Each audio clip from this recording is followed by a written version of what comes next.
Hey guys, welcome back. The video that I got happening here for you guys today, it's all about bringing back the MT. We haven't had it out for a while, but before I get to that, due to epidemic that's going on at the moment, we haven't really had any outings to take our rigs out for a play, you know, because of all this. Can't have no more than 2 people in a public space, blah, blah, blah, blah, blah. I mean, what are you going to do? You got to go by their rules, I guess, you know. So, I've been putting together a video now. I did say in my last video that I posted about a heap of different things. And let me just say that some of this video footage is probably over a month old. Because the last time that we went for a bit of an outing with all the boys together was probably about that. You know, at least a month ago. So there's some video footage of a bit of playtime with, you know, all the boys the last time before all this crisis started, and there's a couple of clips in there that are probably a bit older than that again. So it's probably some footage that's happened over the last at least 2 months. So I'll put that up here real soon. Stay tuned for that one, guys. But that's about, and while I'm talking here, I hope you guys stay safe out there. Appreciate the support from the subscribers. So keep watching, guys. Got some more videos coming, and I had to change the start of this video because I started editing this video a little while ago. It became not relevant to what's going on now. So anyway, let's get into it.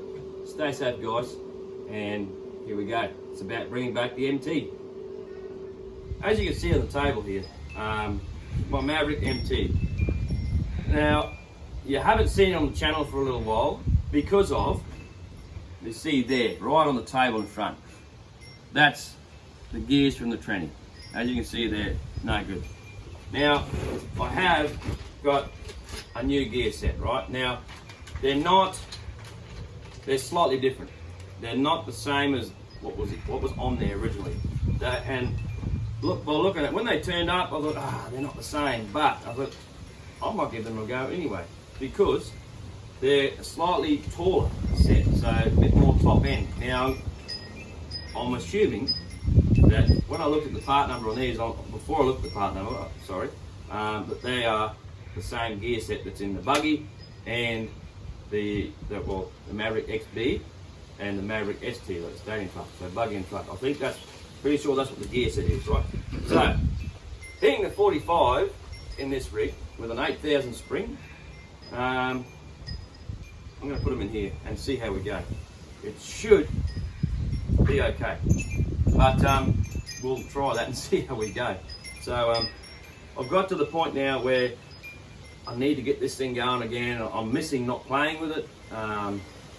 So 45, got that out now. I've got to replace the clutch. It's worn out, which was the last time we ran this at all. So the other thing, and let me know, guys, if you any other fellas out there that are running the Raven 45. Now, this came to me when I got it. Well, actually, if you remember some of my videos, it came without a bloody carby. So when I got one sent, this carby is a Walbro 1107. Now, my mate has the exact same engine, and his came with the carby and everything, which is how it should come. But the carby on his is a Walbro 1197. So I'm thinking maybe upgrading the carby. Don't know yet. Let me know, guys, if any of you guys out there are running the 45 and what carby you're running on yours. Because I think there's a bit more potential to be made from this engine just by upgrading the carby to a bigger size. My mate's 45 is going to go into his Lossy 5T, and we're going to see how that goes with the 1197. So if it's any good, I may go down that road, and go for 1197 just to give it a bit more air and fuel. It seems to me like this thing goes, it's unbelievable compared to what it used to be like stock. But like I said, let me know what you guys are running on your 45s and tell me how they're going. So that aside, now this video is about resurrecting this old girl, getting it back out, wrapping again. So I've actually cleaned her all up. Now the 45 I'm going to put back in here, like I said, with the clutch, a new clutch, and run this in again. I do, however, want to get a different pipe. I had this on it last time, can't fold it, it's all good, but I just want something a bit more, with a bit more flow. Something similar to what I've got on the Kraken. I know that, I think it's Bartolone Racing have come out with a side pipe for this engine, and I think, I'm looking to a couple of guys that I've been following on YouTube, TMR Racing, have come up with a pipe also. So, I don't know, something to look forward to down the track anyway, to trial a couple of different pipes and a different carby. I'm going to run this pipe for now, so just to get it out, get it going again. So without any further ado, let's get cracking and get this bad boy back together. Alright guys, clutch replacement. So as you can see, we're down to metal. We're down to metal on there, so that's had it. Now, new clutch, 8-10 spring, and we've got a spare, so we're going to use that. Piston stopper, you all know what the go there is. So I've removed this cover off the 45 only because of the fact of where the plug is, and you can't get your piston stopper down in there, because by the time it goes down in, it's going to sit. Actually, it actually sits there like that, guys. So that's why I've removed this cover, and just to make life easier, put it in. So same old story, remove your plug and screw this bad boy in.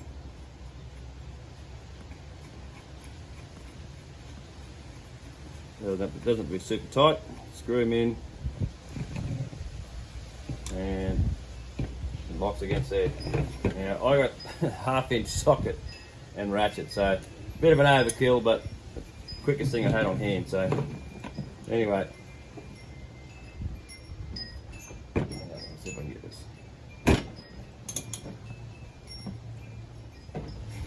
Alright, got them undone.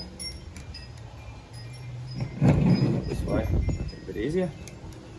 You can see that spring is a little bit loose, so the spring may have stretched a little bit, but that's okay. You get new ones anyway.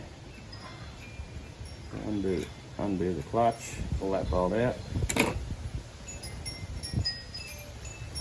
I'm not too worried about these bolts either, guys, because as you can see, we get new ones in the bag anyway. So I'll just pull this sucker out. That's just falling apart already, so she's had her day. Look guys, look at that. Down to steel.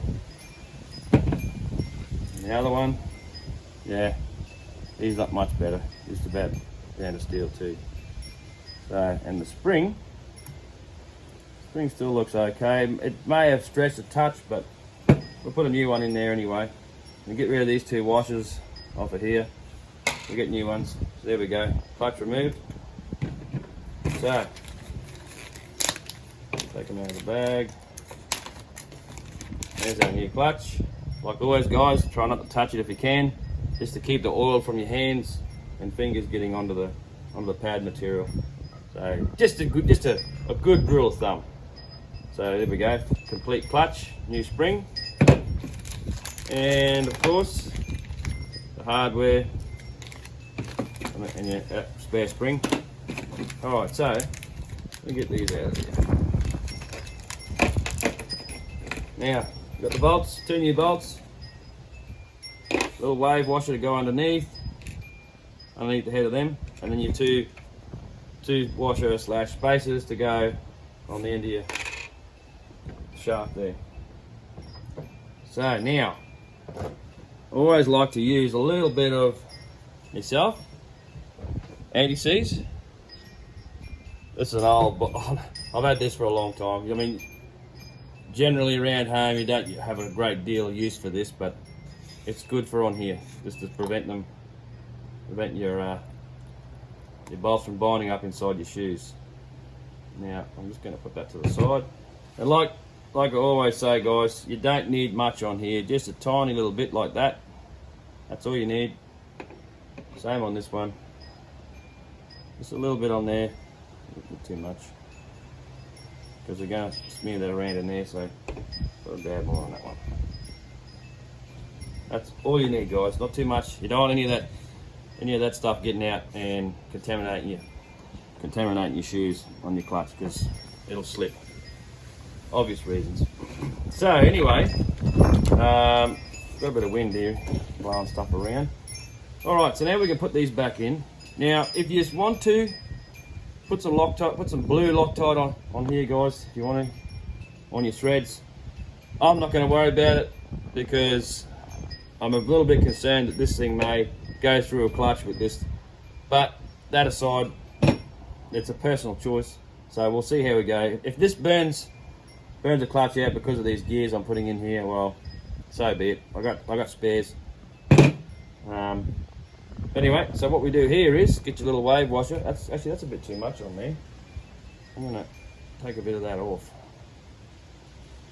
Well, you don't, like I said, you don't want too much on here, guys. Only enough to just lubricate the inside of your shoe there. So a little wave washer under there. Underneath the head of your bolt on that one. Same with this one.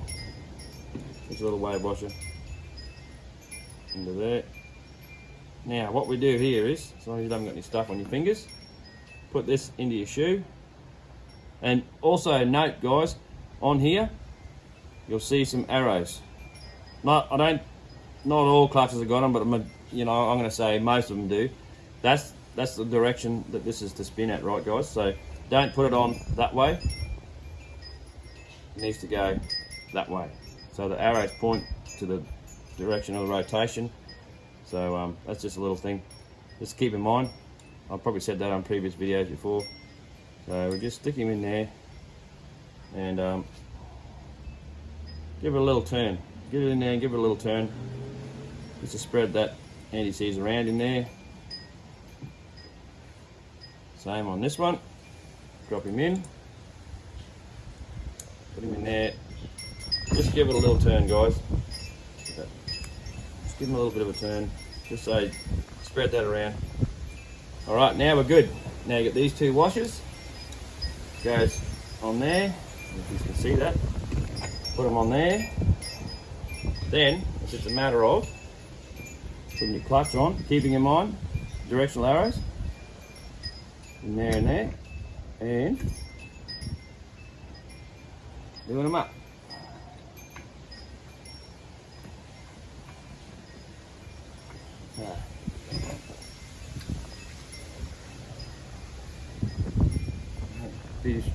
Be careful not to touch the shank on those bolts, otherwise if you get that on, like I said, if you get that on your shoes, the clutch will slip inside the bell and you won't be going anywhere. So you can see I got it on my fingers. I'm going to have to wipe that off. I don't want to touch the pads. I'm trying to touch the pads anyway, guys. Like I said before, if you can help it. And then you can dropping things. Put them on there.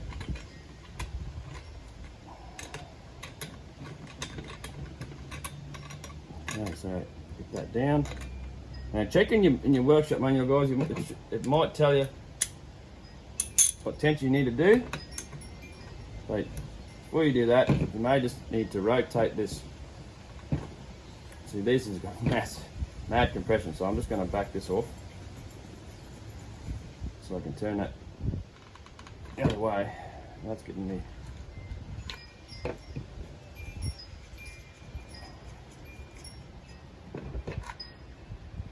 That is tight. There's the compression in there. Alright.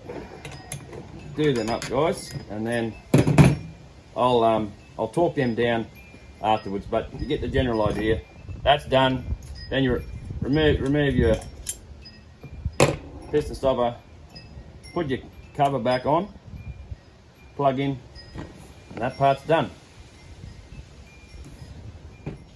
Alright guys, so now we're going to install this bad boy back in. So we've got our 3 bolts here that locate into here and here, and one down the bottom there. New clutch is installed, and we're going to put him back into here. So feed him into there, get that lined up, put him down into there like that. Then we get the 3 bolts, and you can put some Loctite on here guys if you wish, but I'm going to be checking these again later on after I've ran it to make sure that nothing's come loose, and I'll probably put some Loctite on it then. So for now we're going to do this, put them 3 into there, those 2, one down the bottom,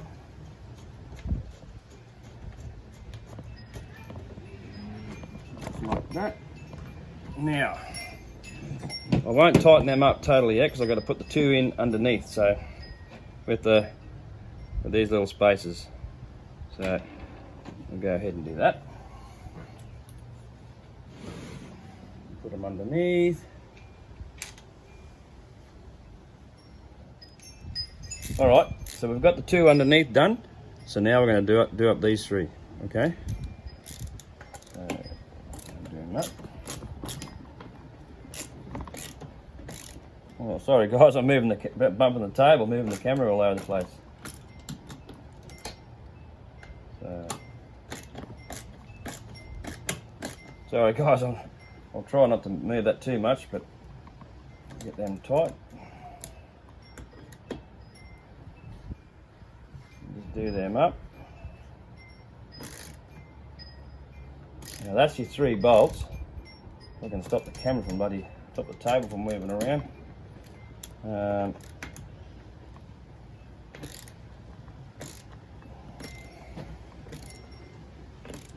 whole thing's moving, sorry guys.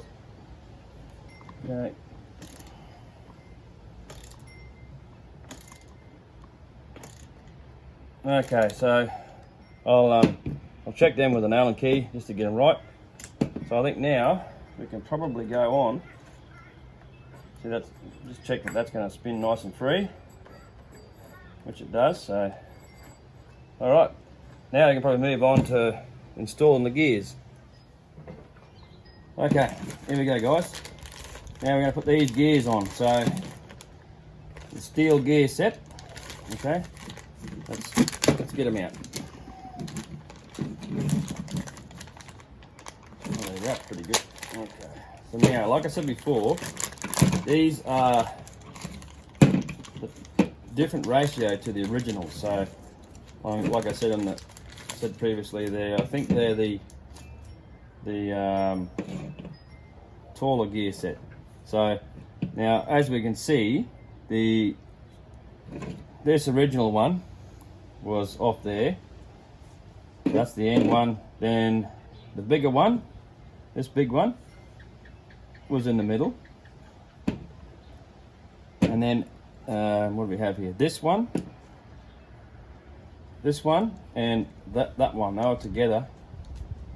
Sorry to tell a lie. This one here was in the middle, and then that one went over the top. Okay, from the middle, and then this one here was on the bottom. So straight into your center diff. So now there was no instructions on what gear goes where. So we're just going to have to try this as we go. But there was one thing originally, like if I can just sit this on here for now, like that. Now there was a guy on YouTube, and what he did was he had the and obviously that one went there, so that one went onto there. Oh, it's not going to play ball. Anyway, you get the idea. He had the Red Cat Rally, which is basically a very similar platform to the Maverick ones. And what he did was he swapped over 2 of the gears. So, and I think it was this one and this one. He switched them, and I actually got a bit more top end. So we may have to play with this and see how we go to see how it runs. So because it actually got I don't know, I forget what he said, it was a couple of miles an hour. Not a great gain, but a gain nonetheless. So we may have to put these on and play them out and see how we go to make it work. So there's not too much lag, so we don't burn the clutch out. All right, so now we've got 4 gears. We'll get rid of them old ones out of the way. So we've got the 4 gears sitting here. Now, what I'm going to say is, I think these two are the same. But you notice how one is wider than the other. Now, I'm assuming that this one goes onto there, right? And then this one is on the inside of the two. See, because I think these two, by looking at them, they're very similar. But this one is a small one out of two. So what we need to do is we need to work out how we do this, all right? So now, don't forget also, you've got a grub screw here and a grub screw there. I've already been over these, and there's, like I said, there's one there too, and I think there's only one, oh no, there's one there and one there. So check them guys as well, because that's what locates your blocks onto the shaft. Might be hard to see, but if you look on there, it's probably a bit hard to see in the camera, guys, but there's a flat section on that shaft there. That's what your grub screws on to locate it, so it doesn't. Otherwise, if it does, grub screw is loose, it'll allow the gear to spin on the shaft, and you won't get any drive. So, okay, now what I'm going to say is this. I'm going to say this will be. Let's have a look. This one I'm going to say will be the. See, if you look at this one, actually, sorry guys, I'm fumbling through this with you guys as well. So this one's off the middle. Now, if you look at the gears, they're not all the same thickness. So I'm going to say they're the same, okay? Fatter, wider, whatever you want to call it, is going to go into this one, and that, stop that coming through, that will go, okay, so we have to loosen that one off so we can slide him on. Now, like I just said, the wider gear, which is the same as, I'm going to say that one. So we put him on, I think it goes this way, on that way. So you can still get access to it from the middle there. Because another gear will go over the top of this one. So if we go there, and get that flat section on the shaft, lined up there, slide him on, and while I'm going to do this one up now. Another thing is too, guys, if you want Loctite your grub screws, because I have lost one out of here before. It was out of this bottom one. So just a peace of mind. I'm not going to Loctite this yet. I haven't used much Loctite at all on this video, but reasoning being is because I want to trial fit these and make sure that everything's going to fit on here in case I have to pull them back off again. So that's that. So that one goes there. Now this one, this is your bottom gear, so it'll go onto here. So before I go any further, I'm going to make sure that the grub screws are tight. Alright, so they're good. Now, I think this is the one I need. What have we got here? Let's get rid of those old ones out of the way so I don't get confused. Alright, so that's your two taller gears, right? So this is your bottom one. This one will go on here, onto there, so as it meshes with that one. And now like that. So that's there. And what we will do is we'll put a washer and your lock nut over it. So there's only one gear on that bottom shaft. Okay. So I'll do that up after. Now, we've got these two gears. Now, obviously, they're different sizes, okay? Different mounds of teeth. So what I'm going to say to you guys is, like I said earlier, with a fellow on YouTube with the Red Cat rally car, he switched two gears over to change the ratio to get a taller top end. Now, I don't know if you can see that, but the gear on the left is smaller than the gear on the right here. So, in normal thinking, your driven gear, the smaller it is, the more bottom end you have, if that makes sense, guys. The bigger it is, the taller top end. So think of a Baja, for example. Say the Baja, you got a 17 tooth pinion, and it'll be a 57 spur gear. Okay, so if you increase the pinion, it decreases the spur, which is pretty much your final drive into your diff. So by increasing the pinion and decreasing the spur means a taller top end. Laggy down, a little bit laggy down the bottom, but taller top end. So what I'm going to do here is, see, if you're looking at a Baja, you'd be looking that way, right? Smaller gear on this side, and then your taller gear there. So if that hasn't confused you enough already, so what I'm going to do here is, this is how I'm going to try it straight up. Being a taller gear set, so I'm going to put the smaller gear on here, which is straight from your clutch bell onto here. So the smaller gear there, taller gear in the middle. So that's your driven gear. Sorry, your drive gear, and this will be your driven gear. But then you got another ratio here. See. So if we just go, I'm going to put this one on here for now. So this is the taller gear. That will go there, and the smaller one on your clutch bell. So make sure it matches up. All right. So already your gear train is done. Now it's been proven, and I'm sort of keen to try it, but I might try it on my daughter's stadium truck to switch the two gears over, because according to our mate's GPS, it did get a slightly higher top speed. But with this application being a monster truck, big tyres, all the rest of it, and it's already a slightly taller gear set than what it came with, hence the size of this bad boy. Now this bad boy originally was in there. So you can see the difference. It overlaps onto this one. So by putting this setup, I need to have the smaller gear here, so as it's not quite so tall. So we'll leave it at that, and when we drive it, we'll see how it goes, because like I just said before, it's already a slightly taller gear set than the original gears that was on this truck. So put your washer and nut on there, same on there, and then tighten them all up, and then that's done, and then you can put your then you put your cover on. Okay, so that's pretty much that bit. Now I suppose we can move on to the next thing.